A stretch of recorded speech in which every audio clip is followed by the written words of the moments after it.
நாட்டை வந்தடைந்தது மற்றுமொரு எரிபொருள் கப்பல். மீண்டும் எரிபொருளுக்காக நீளும் வரிசைகள். எரிபொருளுக்கான வரியை குறையுங்கள் உவைஸ் கோரிக்கை. தெற்கு கடற்பரப்பில் போதைப் பொருள்களுடன் 2 பல படகுகள் பிடிபட்டன. வீட்டில் இருந்தவாறே வேலையை செய்ய அரச ஊழியர்களுக்கு அனுமதிப்பது தொடர்பில் கலந்துரையாடல். ஈரானின் தாக்குதலால் சீனாவிடம் மண்டியிட்ட அமெரிக்கா. நாட்டில் நிலவும் எரிபொருள் தட்டுப்பாடை தீர்க்கும் நோக்கில் இன்று காலை 10 மணியளவில் மற்றுமொரு எரிபொருள் கப்பல் கொழும்பு துறைமுகத்தை வந்தடைந்துள்ளதாக இலங்கை பெட்ரோலிய கூட்டுத்தாபனம் தெரிவித்துள்ளது. இதேவேளை மத்திய கிழக்கில் ஈரான் போர் தீவிரமடைந்துள்ள நிலையில் உலகளாவிய எரிபொருள் சந்தையில் ஏற்பட்டுள்ள பாரிய நெருக்கடியை சமாளிக்க தேசிய எரிபொருள் அனுமதி பத்திர முறையை காலவரையின்றி தொடர இலங்கை அரசாங்கம் தீர்மானித்துள்ளது. நாட்டில் நிலவும் எரிபொருள் தட்டுப்பாடை தீர்க்கும் நோக்கில் இன்று காலை 10 மணியளவில் மற்றுமொரு எரிபொருள் கப்பல் கொழும்பு துறைமுகத்தை வந்தடைந்துள்ளதாக இலங்கை பெட்ரோலிய கூட்டுத்தாபனம் தெரிவித்துள்ளது. தற்போது வந்துள்ள கப்பலில் 18,000 metric ton diesel, 17,000 metric ton petrol மற்றும் 3,000 மெட்ரிக் டன் சூப்பர் டீசல் அடங்கியுள்ளது. மாதிரிகள் பரிசோதிக்கப்பட்ட பின்னர் இன்று முதல் எரிபொருளை தரையிறக்கும் பணிகள் ஆரம்பிக்கப்படவுள்ளன. எரிபொருள் நிரப்பு நிலையங்களிலிருந்து பெறப்பட்ட 1,300க்கும் மேற்பட்ட கொள்வனவு கட்டளைகளுக்கு ஏற்ப விநியோக நடவடிக்கைகள் தற்போது துரிதப்படுத்தப்பட்டுள்ளன. பயணிகள் பேருந்துகள் சேவைகளை உறுதிப்படுத்துவதற்காக இன்று அதிகாலை முதலே இலங்கை போக்குவரத்து சபையின் டிப்போக்களுக்கு தேவையான எரிபொருள் அனுப்பி வைக்கப்பட்டுள்ளதாக தெரிவிக்கப்படுகிறது. இதேவேளை எரிபொருள் விநியோகத்திற்கு அரசாங்கத்தினால் அறிமுகப்படுத்தப்பட்ட QR குறியீட்டு முறையை பயன்படுத்தி சில மோசடி கும்பல்கள் பொதுமக்களை ஏமாற்றி வருவதாக கண்டறியப்பட்டுள்ளதாக பெட்ரோலிய கூட்டுத்தாபனத்தின் முகாமைத்துவ பணிப்பாளர் மயூர நெத்திக்குமார தெரிவித்துள்ளார். பெட்ரோலிய கூட்டுத்தாபனத்தின் பெயரில் போலியாக உருவாக்கப்பட்ட இணையதளங்கள் மற்றும் சமூக ஊடகங்கள் கணக்குகள் மூலம் பொதுமக்களின் வாகன தரவுகள் மற்றும் தனிப்பட்ட தகவல்கள் திருடப்படுகின்றன. உங்களின் தகவல்களை பயன்படுத்தி மோசடிக்காரர்கள் தமக்கான QR குறியீடுகளை உருவாக்கி விடுகின்றனர். இதனால் உண்மையான உரிமையாளர்களுக்கு தமது வாகனத்தை பதிவு செய்யவோ அல்லது QR குறியீட்டை பெறவோ முடியாமல் போகிறது. பொதுமக்கள் எரிபொருள்கள் தொடர்பான பதிவுகளை மேற்கொள்ள fuelpass.gov.lk என்ற உத்தியோகபூர்வ இணையதளத்தில் மட்டுமே பயன்படுத்துமாறு அறிவிக்கப்பட்டுள்ளனர். வேறு எந்த ஒரு நபருக்கோ அல்லது இணையதளத்திற்கோ தகவல்களை வழங்க வேண்டாம் எனவும் கேட்டுக்கொள்ளப்பட்டுள்ளது. எரிபொருள் விநியோகத்தை சீராக்கும் தொழில்நுட்ப ரீதியாக ஏற்படும் சிக்கல்களை தீர்க்கவும் அரசாங்கம் தற்பொழுது தீவிரமாக செயற்பட்டு வருகின்ற அதே நேரம் விவசாயிகள் இனி QR குறியீடு முறைகளின்றி எரிபொருளை பெற்றுக்கொள்ள அனுமதிக்கப்படுவார்கள் என கமநல அபிவிருத்தியின் ஆணையாளர் அறிவித்துள்ளார். இதன்படி நெல் அறுவடைக்காக 1 ஏக்கருக்கு 15 லிட்டரும், உழவு பணிகளுக்காக 1 ஏக்கருக்கு 20 லிட்டரும் எரிபொருள்கள் ஒதுக்கப்படும் என கமநல அபிவிருத்தி ஆணையாளர் நாயகம் தெரிவித்துள்ளார். அரசாங்கத்தின் அறிவிப்பின்படி QR குறியீடை பயன்படுத்தினாலும் எரிபொருள் நிரப்பு நிலையங்களில் எரிபொருள் இல்லாத காரணத்தினால் பல எரிபொருள் நிலையங்கள் மூடப்பட்டுள்ளது. ஆனால் பொதுமக்கள் தொடர்ந்தும் எரிபொருள் நிரப்பு நிலையங்களுக்கு முன்னால் தங்களுடைய வாகனங்களுடன் வரிசையில் நிற்பதை அவதானிக்க முடிந்தது. நாட்டில் போதிய அளவு எரிபொருள் கையில் இருப்பதாக அரசாங்கம் அறிவித்திருந்தாலும் பல பகுதிகளில் எரிபொருள் நிலையங்கள் மூடப்பட்டுள்ளது. இதனால் முச்சக்கர வண்டி சாரதிகள், நாட்டு மக்கள், ஏனைய போக்குவரத்து சேவையில் ஈடுபடுபவர்கள் பெரும் அசௌகரியங்களுக்கு முகம் கொடுத்துள்ளனர். குறிப்பாக நேற்றிலிருந்து அரசாங்கம் QR முறையின்படி எரிபொருள்கள் விநியோகிக்கப்படும் என்று அறிவித்திருந்தாலும் QR முறைக்கும் எரிபொருள்களை பெற்றுக்கொள்ள முடியவில்லை எனவும் தெரிவிக்கப்படுகிறது. மக்கள் பல மணி நேரம் எரிபொருள் நிரப்பு நிலையங்களுக்கு முன்பாக வரிசையில் எரிபொருளை பெற்றுக்கொள்ள காத்துக் கொண்டிருக்கின்றனர். ஆனால் கையிருப்பில் எரிபொருள் இருப்பதாக அரசாங்கம் கூறியிருந்தாலும் இப்போதைய நிலைமைக்கு கையிருப்பில் எரிபொருள் இல்லை என்பது புலப்படுவதாக பொதுமக்கள் இதன் போது கருத்துக்களை தெரிவித்துள்ளனர். තෙල් තියනවා කියලා ඉතින් අනුර කුමාර මහත්තයා කිව්වා ජනතාවට බය වෙන්න එපා දෙනවා කියලා. බොරු හැමදේම කියන්නේ. ජනතාව මුලා කරලා ඉවරයි. අසරණයි මිනිස්සු. අපේ රටේ ඉතින් හැමදේම සිංහල අවුරුද්ද කිට්ටු වෙනකොට මිනිස්සු කොයිතරම් සතුටින් ඉන්නේ. ඉතින් මේ පාර නැකත්තේම මං හිතන්නේ නැති කලේ කල්තිය අය දැනගෙන. වැඩ ඕනේ නැහැ නැකත් ඕනේ නැහැ අවුරුදු දෙන්නේ නැහැ උඹලට කියන දාසින් තමයි ඉඳලා තියෙන්නේ. කයිවාරුව විතරයි නේ. ලෝකාර්බුදයක් මේක නැද්ද? අපිට රටේ මේ අපේ ආණ්ඩුවේ ප්‍රශ්න නැහැ ආණ්ඩුවල ලෝකාර්බුදයක් මේක. ඊට අමතරව තියෙන තැන්වල 95 තියෙන්නේ කියනවා. ඒකයි QR ප්‍රශ්නේ දැන් QR කෝඩ් අලුත් ඒවා හදන්න බෑ සිස්ටම් වැඩ කරන්නේ නැහැ. ඉතින් ඒ වගේ ප්‍රශ්න තමයි තියෙන්නේ. දැන් අපි තෙල් මේ එනකන් ඉන්න කෙනා කොච්චර වෙලාවක් ඉන්න වෙයිද දන්නේ නැහැ. QR ප්‍රශ්න හදලා ඉවරයි ඔක්කොම කියලා කිව්වනේ. නෑ QR මෙහෙමයි පරණ තිබ්බ ඒවා ෆෝන් නම්බර් එකෙන් ගන්න පුළුවන්. එතකොට මේ SIM එක තියෙන්න ඕනි. හරි එතකොට එහෙම තියෙනවා නම් ඕකේ එහෙම නැති ඒවට අලුතෙන් රෙජිස්ටර් කරන්න ඒවට යන්න බෑ සිස්ටම් එකේ වැඩ කරන්නේ නැහැ. අපි දැම්මා QR එක ගන්න. ඊට පස්සේ දැන් ඒ සිස්ටම් එකට දෙන්න පරණ QR එක. දැන් පරණ QR එකට ගහන්න බැයිලු මේ කට්ටිය. ඉතින් ඒක තමයි නම් අපිට අලුත් සිස්ටම් එකකට හදලා දෙන්න ඕනනේ නේද? අනේ වැඩට යන්න කියලා ආවේ. කරගන්න දෙයක් නැහැ ඉතින් පොලිමේ ඉන්න වෙනදා වගේ. ඒක තමයි අපිත් උදේ වැඩට යන්න ආවේ. මේ තෙල් නැහැ ඉතින් පොලිමේ ඉන්නවා. මේ බලමු ඉතින් නේද? ඉඳලා කොහොම හරි இதேவேளை எரிபொருளுக்கான QR முறைமை தொடர்பில் ஆராயும் அவசர கலந்துரையாடல் ஒன்று நேற்று இரவு யாழ் மாவட்ட செயலகத்தில் நடைபெற்றது. இது அமைச்சர் ராமலிங்கம் சந்திரசேகரன் தலைமையில் இடம்பெற்றது. கேஸையோ அல்லது எரிபொருளையோ களஞ்சியப்படுத்திக் கொள்வதற்கான போதுமான களஞ்சியங்கள் இல்லை. அதனால் என்ன கஷ்டப்பட்டு எங்களுக்கு இது பண்ணாலும் கூட 37 நாட்களுக்கு மேலே எதையும் களஞ்சியப்படுத்த முடியாது. அதனால் வேண்டி ஒரு நாடு என்ற வகையில் உண்மையிலே நாங்கள் அந்த விஷயத்தில் எடுத்து பார்க்கின்ற பொழுது இது நாள் வரைக்கும் இருந்தவர்கள் எங்களுடைய நாட்டை தோல்வி அடைந்த பின்தங்கிய நாடாக தள்ளி வைத்திருக்கின்றார்கள். அதனால் அதிலிருந்து மீள வேண்டிய தேவை இருக்கின்றது. அப்போ இவ்வாறான ஒரு மீள வேண்டிய தேவை இருப்பதன் காரணமாகவும் மறுபுறத்தில் எங்களுடைய நாடு கடந்த காலங்களில் பொருளாதார நெருக்கடி, அதன் போது எங்களுக்கு வரிசை யுகம் நாங்கள் மறந்துவிடக்கூடாது, பாரிய நெருக்கடி. அப்போ அந்த நெருக்கடியெல்லாம் இன்றைக்கு மக்களே கூறுகின்றார்கள். அந்த நெருக்கடி ஏற்பட்டது வேறு எதுவும் அன்றைய காலகட்டங்களில் ஏற்பட்ட அரசியல்வாதிகளுடைய அசமந்த போக்கு அல்லது தோல்வி கண்ட நிலை. ஆனால் இப்போது ஏற்பட போவது உண்மையிலே மக்களுக்கே நன்றாக தெரியும். இதில் இது முக்கியமான காரணம் வேறு எதுவும், இது அரசாங்க தனிப்பட்ட ரீதியான காரணம் அல்ல, உலகத்தில் ஏற்பட்டிருக்கின்ற நிலைமைதான் காரணம். நாட்டு மக்களுக்கு சீரான முறையில் எரிபொருளை பெற்றுக் கொடுக்க தற்போதைய அரசாங்கம் நடவடிக்கை மேற்கொண்டு வருகின்ற பொழுதிலும் எதிர்க்கட்சியினர் சிறுபிள்ளைத்தனமாக நடந்து கொள்கின்றனர் என பாராளுமன்ற உறுப்பினர் எம் ஜெகதீஸ்வரன் தெரிவித்துள்ளார். எரிபொருள் தட்டுப்பாடு வரலாம் என்ற வகையிலான நிலைப்பாடுகள் காணப்பட்டாலும் எங்களுடைய அரசாங்கம் வருகின்ற ஏப்ரல் மாதம் வரை எரிபொருளை வழங்கக்கூடிய களஞ்சியப்படுத்தல்கள் காணப்படுகின்றன. எனினும் பீதியடைந்த மக்கள் கூடியளவான எரிபொருளை கொள்வனவு செய்து எரிபொருள் தற்காலிக அல்லது செயற்கையான ஒரு எரிபொருள் தட்டுப்பாடை ஏற்படுத்தக்கூடும் என்ற வகையிலே நாங்கள் நேற்றைய தினத்திலிருந்து QR நடைமுறையின் ஊடாக மட்டுப்படுத்தப்பட்ட அளவிலே எரிபொருட்களை வழங்க இருக்கும். அந்த வகையிலே இந்த QR நடைமுறையின் ஊடாக அந்த வாகன வகுதிகளுக்கு ஏற்ற வகையிலே எரிபொருட்களை பெற்றுக்கொள்ளக்கூடியதாக இருக்கும். குறிப்பாக தனியார் பேருந்துகள் தொடர்பான ஒரு தெளிவற்ற தன்மை காணப்படுகின்றது. ஆனால் அங்கு தெளிவாக இலங்கை பெட்ரோலிய கூட்டுத்தாபனத்தினுடைய விளம்பரத்திலே விளம்பரப்படுத்தப்பட்டுள்ளது. தெளிவாக தனியார் பேருந்துகள், அதாவது போக்குவரத்தில் ஈடுபடுகின்ற பேருந்துகள் தங்களுக்கு தேவையான எரிபொருட்களை வருகின்ற 3 நாட்களுக்கு இம்போசா டிப்போக்களில் பெற்றுக்கொள்ள முடியும். எரிபொருள் மீதான வரிகளை குறைத்து எரிபொருள் விலைகளை இயலுமான வரை நிலையான மட்டத்தில் பேண வேண்டும் என இலங்கையின் பெட்ரோலிய கூட்டுத்தாபனத்தின் முன்னாள் தலைவர் முகமது ஹுவைஸ் தெரிவித்துள்ளார். ஊடக சந்திப்பொன்றில் கலந்து கொண்டு கருத்து வெளியிட்டுள்ள அவர் தற்போதைய சர்வதேச சூழலில் இலங்கைக்கு ஏற்படுத்தக்கூடிய பாதிப்புகள் குறித்தும் எச்சரித்துள்ளார். ඇත්තටම මේක මම හිතෙනවා හඳුන්වාදී எரிபொருள் மீதான வரிகளை குறைத்து எரிபொருள் விலையை இயலுமான வரை நிலையான மட்டத்தில் பேண வேண்டும் என இலங்கை பெட்ரோலிய கூட்டுத்தாபனத்தின் முன்னாள் தலைவர் முகமது உவைஸ் தெரிவித்துள்ளார்.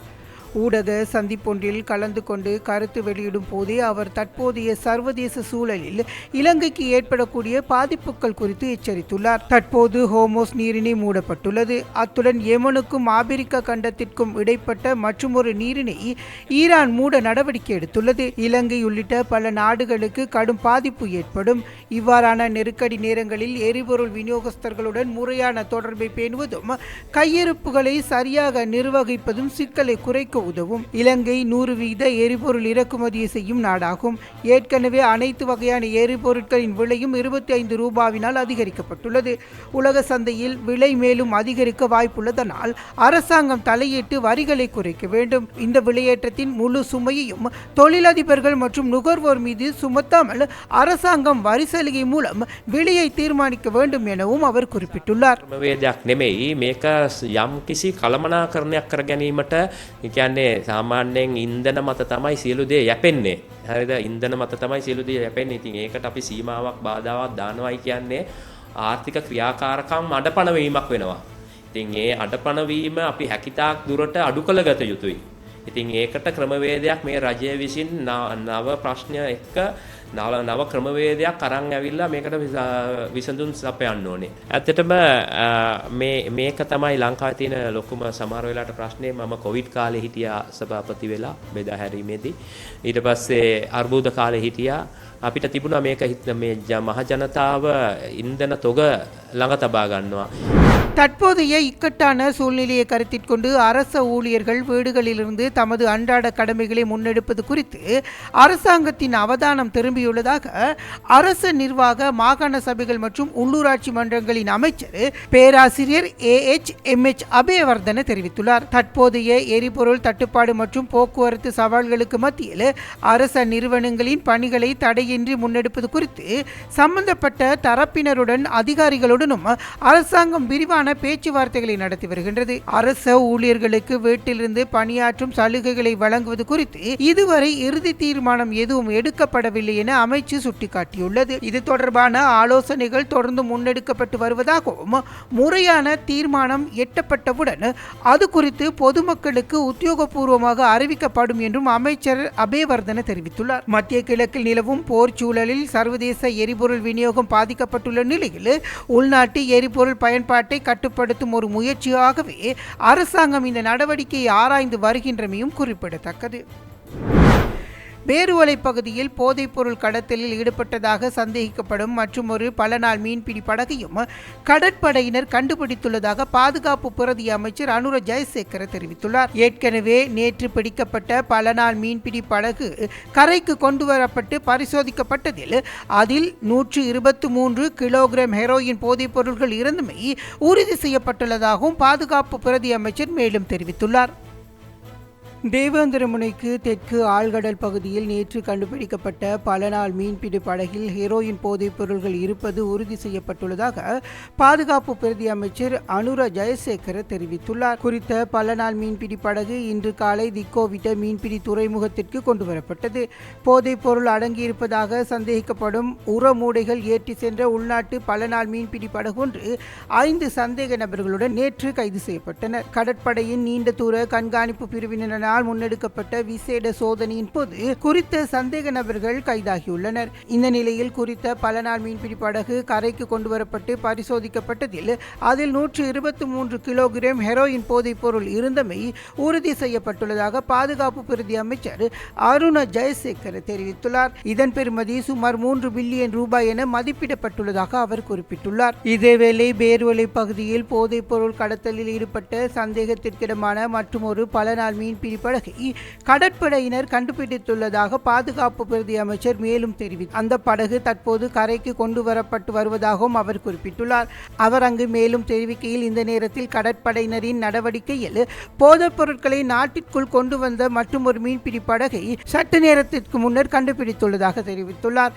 அதில் உள்ள போதைப் பொருளின் அளவை இப்போது சரியாக கூற முடியாது. படகை கரைக்கு கொண்டு வந்த பின்னரே அது குறித்து தகவல்கள் தெரிவிக்க முடியும். இதற்கு முன்னரும் கடந்த வாரத்தில் தெற்கு கடற்பரப்பில் போதைப் பொருள் கடத்திய 3 பல நாள் மீன்பிடி படகுகள் கடற்படையினரினால் கண்டுபிடிக்கப்பட்டது.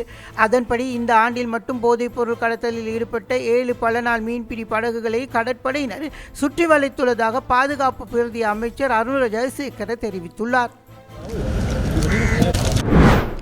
முன்னாள் பாராளுமன்ற உறுப்பினர் ஹிருணிகா பிரேமச்சந்திர உள்ளிட்ட 15 சந்தேக நபர்களுக்கு எதிரான முறைப்பாட்டை எதிர்வரும் ஆகஸ்ட் 17ஆம் தேதி மீண்டும் அழைக்குமாறு கொழும்பு நீதவான் இன்று உத்தரவிட்டுள்ளார். இதேவேளை மிகில் லங்கா நிறுவனத்தின் முன்னாள் தலைமை நிறைவேற்று அதிகாரியும் முன்னாள் பாராளுமன்ற உறுப்பினருமான சஜின் வாஸ் குணவர்தனவுக்கு எதிராக இன்று கொழும்பு மேல் நீதிமன்றத்தில் குற்றப்பத்திரிகை தாக்கல் செய்யப்பட்டுள்ளது. முன்னாள் பாராளுமன்ற உறுப்பினர் ஹிருணிகா பிரேமச்சந்திர உள்ளிட்ட 15 சந்தேக நபர்களுக்கு எதிராக முறைப்பாட்டை எதிர்வரும் ஆகஸ்ட் மாதம் 17ஆம் தேதி மீண்டும் அழைக்குமாறு கொழும்பு நீதவான் நீதிமன்றம் இன்று உத்தரவிட்டுள்ளது. 2022ஆம் ஆண்டு கொழும்பு சுதந்திர சதுக்கத்திற்கு அருகில் சட்டவிரோதமான முறையில் வீதி நாடகம் ஒன்றை அரங்கேற்றியதன் மூலம் பொதுமக்களுக்கு இடையூறை விளைவித்ததாக சந்தேக நபர்களுக்கு எதிராக குற்றம் சாட்டப்பட்டுள்ளது. இந்த முறைப்பாடு இன்று கொழும்பு பிரதான நீதவான் அசங்க எஸ் போதரகம முன்னிலையில் விசாரணை விசாரணைக்கு எடுத்துக் கொள்ளப்பட்டது. குறித்த சம்பவம் தொடர்பான விசாரணைகள் நிறைவடைந்துள்ளதாக கருவாத்தோட்ட போலீசார் நீதிமன்றத்தில் அறியப்படுத்தினர். மேலதிக அறிவுறுத்தல்களை பெற்றுக்கொள்வதற்காக விசாரணை அறிக்கை சட்ட அதிபரிடம் சமர்ப்பிக்கப்பட உள்ளதாக போலீசார் குறிப்பிட்டனர்.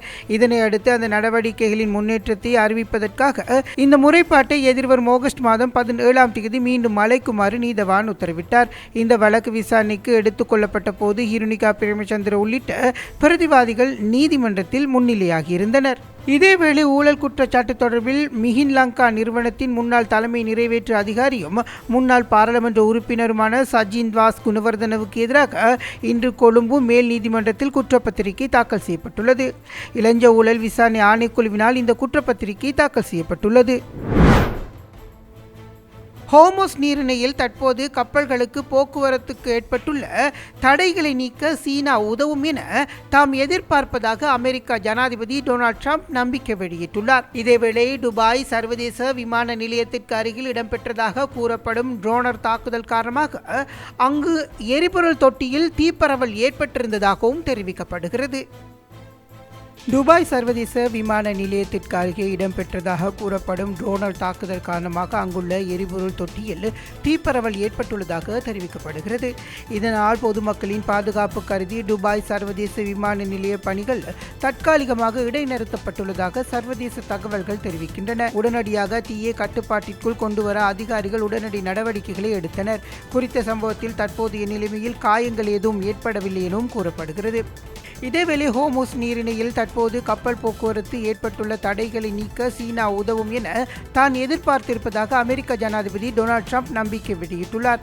சீனாவின் 90% எண்ணெய் இந்த நீரின் வழியாக வருவதாகவும் அதனால் சீனா இந்த விடயத்தில் ஒத்துழைப்பு வழங்கும் எனவும் அவர் ஊடகங்களுக்கு குறிப்பிட்டுள்ளார்.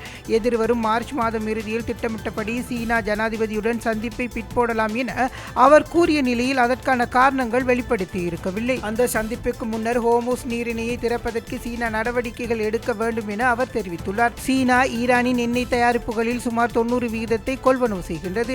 ஆனால் அது சீனாவின் மொத்த எண்ணெய் கொள்முதலில் சுமார் 12% மட்டுமே ஆகும். வாஷிங்டனைச் சேர்ந்த உத்தியோகபூர்வ மற்றும் சர்வதேச ஆய்வுகளுக்கான மையம் சீனாவின் எண்ணெய் போக்குவரத்தில் சுமார் 40% மட்டுமே ஹோர்முஸ் நீரிணை வழியாக செல்வதாக தெரிவித்துள்ளமை குறிப்பிடத்தக்கது. இதேவேளை ஈரானின் முன்னாள் அதி உயர் தலைவர் அயாத்துல்லா கமீனி தனது மகன் தனக்கு பதிலாக பதவியேற்பது குறித்து தயக்கங்களை கொண்டிருந்ததாக அமெரிக்காவின் புதிய உளவு தகவல்கள் தெரிவிக்கின்றன. அமெரிக்காவின் CBS நியூஸ் பல ஆதாரங்களை மேற்கோள் காட்டி இதனை தெரிவித்துள்ளது. தனது மகன் மொஜ்தபா கமேனி அதிகாரத்தை கைப்பற்றுவது குறித்து கமேனி கவலை கொண்டிருந்ததாக அந்த அறிக்கையில் குறிப்பிடப்பட்டுள்ளது.